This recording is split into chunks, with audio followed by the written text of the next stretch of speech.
ঘটনা, এক বাড়ির পাশে, এক ব্যক্তির বাড়ির পাশে একটি গাছ ছিল। সেই গাছে একটি পাখির বাসা ছিল। কি ছিল?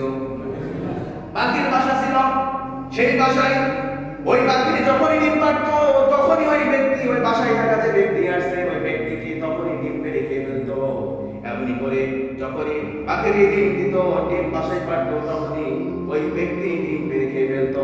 এই অদৃষ্ট হয়ে পাখিটি অভিযোগ নিয়ে গোটা পৃথিবীর বাদশাহ হযরত সুলাইমান আলাইহিস সালামের নিকট হাজির হলেন এবং তিনি বললেন যে অমুক ব্যক্তি আমি যখনই ডিম পাড়ি, যখনই ডিম দেয়, আমার বাসায় এসে দেখি ডিম থাকে না। সুতরাং ওই ব্যক্তি প্রতিনিয়ত প্রতিদিনের মতো আমার ডিম খেয়ে নেয়। সুতরাং হে হুজুর, অর্থাৎ আপনি গোটা পৃথিবীর বাচ্চাদের হয়েছেন, আপনি আমাকে বিচার করে দিন।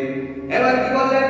সুলাইমান আলাইহিস সালাম ওই অভিযুক্তকারী যে ব্যক্তি আছে, ওই ব্যক্তিকে ডাকা হলো। ওই ব্যক্তিকে ডেকে যখন সুলাইমান আলাইহিস সালাম তিনি বললেন, তুমি কেমন পাখির ডিম খাও, সুতরাং তুমি আজ থেকে এই পাখির ডিম আর খাবে না। এইভাবে ওই পাখি যখন পুনরায় কি করলেন, আবার ডিম দিয়েছে, ডিম পেড়েছে। এইভাবে ব্যক্তি আবার ওই ডিম খেয়ে গেছে, সুলাইমান আলাইহিস সালামের কথা অমান্য করেছে। এবার ওই পাখি আবার কি করেছে, গোটা পৃথিবীর বাদশা সুলাইমান আলাইহিস সালামের কাছে চলে গেছে অভিযোগ দিয়ে। এবার সুলাইমান আলাইহিস সালাম তিনি এক জিনকে তিনি অর্ডার করলেন, যখন ওই ব্যক্তি যখন কাছে উঠে যখন ডিম খেতে যাবে, তখনই তুমি কি করবে, এত জোরে ধাক্কা দিবে সে যেন মাটি থেকে ছিটকে যে পড়ে যায়, সেটা না জীবনে কখনো যেন কাছে উঠে না উঠতে না পারে। কি বলেছে? তাকে মানুষ শুনিয়েছে। আমাদের কথা শুনবে না? কেন শুনবে? আমাদের কথা কি শুনবে? এর মান দেখতে পান? আপনাকে যে দেখতে পান? দেখতে পাই না। তাহলে আল্লাহ তাআলা কি ক্ষমতা দিয়েছিলেন দেখেন সুলাইমান আলাইহিস সালামের।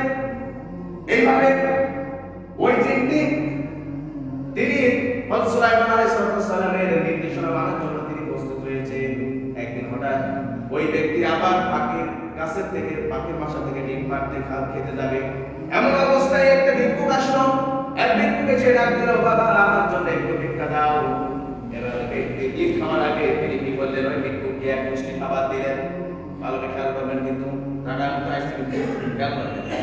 এবার ওই ব্যক্তি কি করলেন, ওই ডিম খাওয়া বাদ দিয়ে কাকে ভিক্ষা দিলেন, ওই ভিক্ষুককে এক মুষ্টি খাবার দিলেন। এবার খাবার দিয়ে তিনি শান্ত মনে গাছ থেকে, ওই বাসা থেকে তিনি ডিম পেড়ে খেলেন। এবার পাখি আবার ওই জন্য কি করলেন, কার কাছে গেলেন? গোটা পৃথিবীর বাদশা সুলাইমান আলাইহিস সালামের কাছে গেলেন। তিনি যে কি বললেন, হুজুর তিনি তো আবার ডিম খেয়ে নিয়েছে। এবার তিনি কি করলেন, জিনকে যে তার পারমিশন দিয়েছিল কি করার জন্য, এই যে ধাক্কা দিয়ে দেন তার জন্য, সেজন্য কোনোদিন কি কাছে উঠতে না পারে। এবার জিনকে কি করেছে, খবর দিয়েছে। জিনকে ডেকে যখন তাকে জিজ্ঞাসা করা হলো, তোমাকে তো আমি একটা অর্ডার দিয়েছিলাম, তোমাকে তো আমি একটা হুকুম দিয়েছিলাম, সুতরাং তুমি কেন আমার হুকুম অমান্য করলে, কেন নির্দেশনা তুমি পালন করলে না? এবার জিনকে বলা শুরু করলো, আমি আপনার নির্দেশনা মানার জন্য আমি প্রস্তুত ছিলাম হুজুর।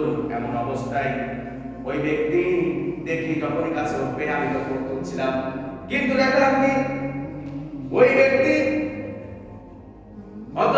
অর্থাৎ তিনি বলছেন যে পূর্বে পশ্চিম দিক থেকে দুজন ফেরেশতা আসলো। কয়জন? দুজন ফেরেশতা এসে যখন আমি আপনার হুকুম পালন করব, তখনই দুজন পূর্ব এবং পশ্চিম থেকে দুজন ফেরেশতা এসে আমাকে এমন জোরে ধাক্কা দিয়েছে, সেই ধাক্কাতে আমি জোরে ছটকে পড়ে গেছি। বলেন সুবহানাল্লাহ। কিসের কারণে?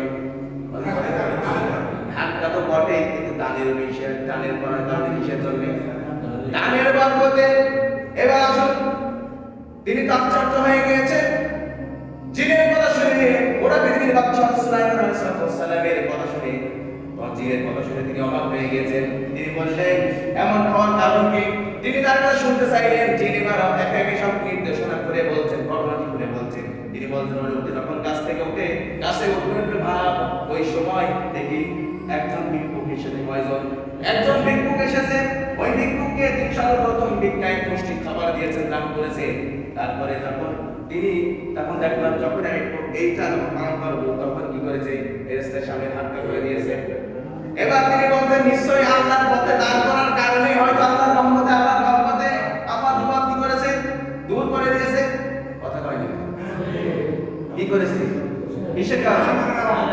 আল্লাহর পথে ব্যয় করার কারণে। কি করার কারণে?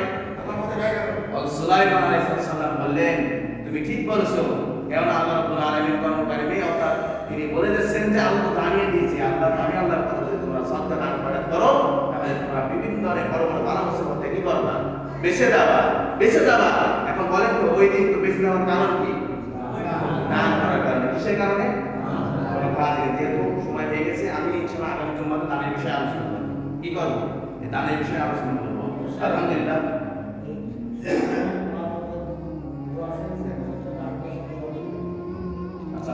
আপনারা একটা কথা বলি যখন আমি আলোচনা করবো অন্তত দয়া করে আলোচনার ভিতরে কথা বলবেন না আমি আলোচনা শেষ করে দেবো বলবেন ইনশাআল্লাহ তখন কিন্তু আলোচনার ভিতরে কথা বলতে গেলে তোমার একটা ডিস্টার্ব হয়ে যায় আলহামদুলিল্লাহ যাই হোক দানের বিষয়ে যে কথাগুলো বললাম এটা আসলে শেষ হয় নাই এখনো শেষ হয় নাই আল্লাহ তাআলা আমাদের সকলকে দানের বিষয়ে দান করা আল্লাহ তাআলার কাছে বেশি বেশি দান করতে পারে সেটাও আমাদের আমি আসসালামু আলাইকুম